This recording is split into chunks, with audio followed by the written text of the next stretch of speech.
और ऐसे करते कई पत्ते प्रकट हो गए। मतलब जैसे जैसे उन्होंने चरण रखना शुरू किया, चरण आगे बढ़ाते गए, वहां कमल के पत्ते प्रकट हो गए।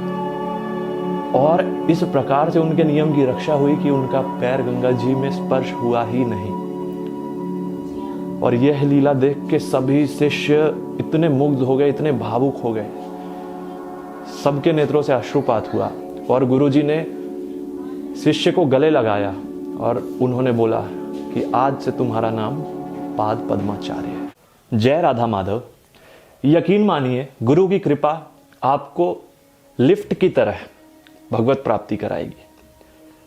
आपका डेस्टिनेशन 24th फ्लोर पे है और आप सीढ़ियों से जाते हो सकता है आप थक जाओ, आप पहुंच ना पाओ, कोई चैलेंजेस आ जाए, पर यकीन मानिए गुरु की कृपा जो होती है ना, वो लिफ्ट की तरह आपको बिल्कुल आपके डेस्टिनेशन पे ले जाके ही छोड़ती है। भगवत प्राप्ति के कई मार्ग हैं और विभिन्न प्रकार के साधक, कोई योग से, तप से, बल से, हठ से भगवत प्राप्ति में लगा हुआ है। पर जो एक सरलतम मार्ग है, जो बहुत ही आसानी से आपको ठाकुर जी के चरणों में ले जाकर बिठा देगी, वो है गुरु की कृपा। सद्गुरुदेव भगवान में भगवत भाव का आना,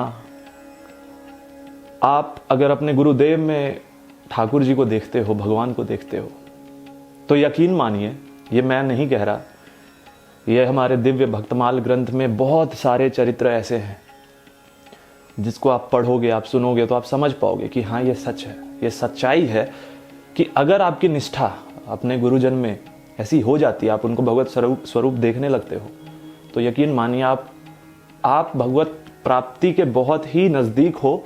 पर हमसे त्रुटि कहाँ हो जाती है, हम मानवीय बुद्धि लगाते हैं उनमें। हम जहाँ दिल लगाना है वहाँ हम दिमाग लगा बैठते हैं। हम अपने गुरुदेव को उनकी एक्टिविटीज से जज करने लगते हैं और यही साधक का पतन हो जाता है। वो हमारे बीच रहते हुए भी, हम जैसी एक्टिविटीज करते हुए भी, वो हम में से एक नहीं है। वो उनकी जो एक्टिविटीज होती है, वो जो भी क्रिया करते हैं, वो सिर्फ इसलिए करते हैं क्योंकि उनका काम है, उनको ठाकुर जी ने ये काम सौंपा है कि हमारे बीच में आके, जैसे कोई डूब रहा होता है ना, तो उसको बचाने के लिए उस बचाने वाले को भी वहां तक आना पड़ता है जहां पर वो डूब रहा है इंसान, और उसको पकड़ के बाहर लाते हैं। तो सिर्फ और सिर्फ इसी कारण से हमारे बीच रहकर गुरुजन, गुरुदेव ऐसी क्रिया करते हैं कि हमें लगता है कि ये तो हम में से ही एक है। इसी तरीके से मजाक करते हैं, खाते हैं, सोते हैं, बैठते हैं। और देखिए, यकीन मानिए, गुरु के प्रति भगवत भाव, गुरु के प्रति अगर आपने निष्ठा कर ली और सिर्फ दिल लगाने, मतलब दिल ही लगाना है आपको, अगर आपने दिमाग लगाया, वहां बहुत बड़ी भूल हो जाएगी आपसे। और कहते हैं ना कि मतलब सांप सीढ़ी के खेल में 99 पे जो सांप काट के आपको वापस 1 पे या 0 पे ले आता है, बस यही होता है। तो आज दिव्य भक्तमाल ग्रंथ से हम जिस चरित्र को सुनने वाले हैं, उसके रेफरेंस से आपको समझ आएगा कि गुरु के प्रति भगवत भाव और गुरुजन कैसी लीला करते हैं। क्या होता है, कई बार कई साधक होते हैं, तो हम, जैसे मैंने अभी बताया कि मानवीय बुद्धि की वजह से हम जज करते हैं कि अरे गुरुदेव उस शिष्य को ज्यादा प्यार कर रहे हैं, उसको ज्यादा करीब रखते हैं, कहीं जाते हैं यात्रा पे तो उसको लेके जाते हैं, मुझे नहीं लेके जाते। तो आइए सुनते हैं एक बहुत ही दिव्य चरित्र, जिसको सुन के यकीन मानिए आपको पता चल जाएगा कि गुरुदेव कैसी लीला करते हैं और कैसे अपनी लीलाओं से, अपनी एक्टिविटीज से वो बिना कुछ कहे सब कुछ सिखा जाते हैं। तो दिव्य भक्तमाल ग्रंथ में एक चरित्र आता है श्री पाद पद्माचार्य जी का। तो बात ऐसी है कि जो श्री पाद पद्माचार्य जी हुए, वो अपने गुरुदेव के बहुत ही चहेते थे, लाडले थे।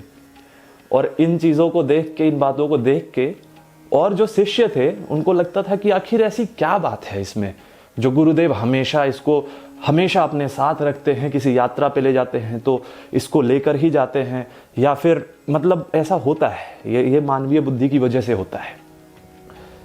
तो अब गुरुजन को ना हर बात पता होती है। गुरुदेव ऐसी लीला करते हैं, कौन से शिष्य के मन में क्या चल रहा है, किस समय वो किस विचारों में है, क्या उसके मन में चल रहा है, उसका चित्त कहाँ है, सब कुछ पता होता है। पर कई बार गुरुदेव बस इंतजार कर रहे होते सही समय का, और सही तरीके से फिर आपको सिखाते हैं।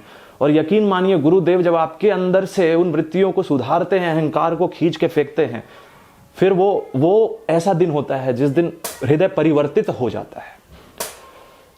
तो बात ऐसी हुई कि गुरुदेव को पता चल गया कि ये जो बाकी के शिष्य हैं गुरुकुल के, मठ के, उनके मन में ऐसी भावना उत्पन्न हो गई है कि ये गुरुदेव जो हैं श्री पाद पद्माचार्य जी को, क्षमा करें मुझे उनका पूर्व का नाम अभी विस्मरित हो रहा है, मुझे याद नहीं आ रहा, पर बाद में उनका नाम पाद पद्माचार्य जी क्यों हुआ ये मैं आपको बताऊंगा। और तो हुआ यूं कि गुरुदेव को जब ये बातें पता चली कि बाकी के शिष्यों के मन में ये चीज़ें चल रही है, तो उन्होंने ऐसी लीला करी कि एक बार जब वो यात्रा पे गए तो पाद पद्माचार्य जी का एक नियम था कि वो हर दिन गुरुजी के साथ गंगा स्नान को जाते, और गंगा स्नान के पश्चात ही कुछ अन्न ग्रहण करते, जो भी नित्य नियम होता वो करते। तो इस बार क्या हुआ कि गुरुजी ने ऐसी लीला की कि उन्होंने कहा कि इस बार मैं यात्रा पे तुम्हें लेकर नहीं जाऊंगा, पर वो गुरुजी के दर्शन के बिना कभी अन्न ग्रहण ही नहीं करते थे। तो उन्होंने ये निवेदन किया गुरुजी से कि आप मुझे मुझे भी अपने साथ ले चले। तो गुरुजी ने कहा कि ये जो गंगा माँ है, इसे तुम मेरा ही स्वरूप मानो। अब ये बात गुरु के वाक्य को इतनी दृढ़ता से उन्होंने मान ली, पर यहां पर एक स्थिति उत्पन्न ये हो गई कि अब गंगा जी गुरु जी का स्वरूप है, तो अब उसमें वो पैर कैसे रखें, वो स्नान कैसे करें, क्योंकि उनके भाव ऐसे थे, इतने पवित्र भाव थे कि अगर मैं गंगा जी में स्नान करता हूं तो गुरु जी पे पैर रखने वाली बात होगी। तो देखो भगवान भाव की पूर्ति कैसे करते हैं, ये हमें सुनने को मिलेगा आगे। तो उन्होंने गंगा जी में स्नान करना ही बंद कर दिया, और आश्रम में जो कुआं था वहीं पे स्नान करते, उसके बाद अपना नित्य नियम करते, और प्रसाद वगैरह लेना भी बहुत कम कर दिया, क्योंकि उनकी इतनी निष्ठा थी, इतनी तत्परता थी। वो गुरु जी के बिना बिल्कुल ऐसे हो गए थे जैसे आप कह सकते हो कि जल के बिना मछली हो जाती है, ऐसी स्थिति, ऐसी दशा हो गई थी उनकी। तो अब शिष्यों ने देखना शुरू किया कि एक दिन हुआ, आज ये अमुकदास गंगा स्नान को नहीं गया। अब शिष्य, पीछे से कुछ शिष्य होते हैं जो नोटिस कर रहे होते हैं चीज़ों को, और वो कलेक्शन बना रहे होते हैं कि मैं गुरुजी से ये कंप्लेन लगाऊंगा, शिकायत लगाऊंगा। ये मानवीय वृत्ति होती है। तो 7 दिन बीत गए, और 7 दिन उन्होंने वहीं कुएं पे स्नान किया आश्रम पे। तो अब सब शिष्यों के दिमाग में क्या बैठ गया, अच्छा अमुकदास बहुत साधक बनता था, अपने आप को बड़ा नामनिष्ठ और ये दिखाता था, नियम वाला था, और गुरुजी के जाते ही सारे नियम खत्म हो गए, गंगा जी में स्नान तक नहीं करने जाता ये। तो ये सारी बातें हुई। अब जैसे ही गुरुदेव यात्रा से लौटे, बस फिर क्या था, जो शिकायतें थी, जो कलेक्शन कर रखा था बाकी शिष्यों ने, उन्होंने गुरुदेव को कहा कि गुरुदेव, अमुकदास तो आपके जाने के बाद एक दिन उसने गंगा जी में स्नान भी नहीं किया, और आप उसको हर यात्रा में अपने साथ रखते, आप सबसे करीब रखते, बताओ ये नियम है उसके जीवन का। ऐसी बातें हुई तो गुरुजी सिर्फ मुस्कुराए। उन्होंने कहा कि देखो गुरुजन, जैसा मैंने बताया, अपनी लीलाओं से जवाब देते हैं, क्योंकि यकीन मानिए गुरु और भगवान में कोई भेद नहीं है। जैसे भगवान लीला करते हैं ना, वैसे ही गुरुजन भी लीला करते हैं। तो हुआ यूं कि उन्होंने कहा शिष्यों को कि ठीक है, आओ स्नान करने चलते हैं गंगा जी में। 7 दिन के बाद जब वो वापस आए, और उन्होंने कहा कि अमुकदास को भी बुला लो, जो पाद पद्माचार्य जी थे, जिनका नाम बाद में हुआ।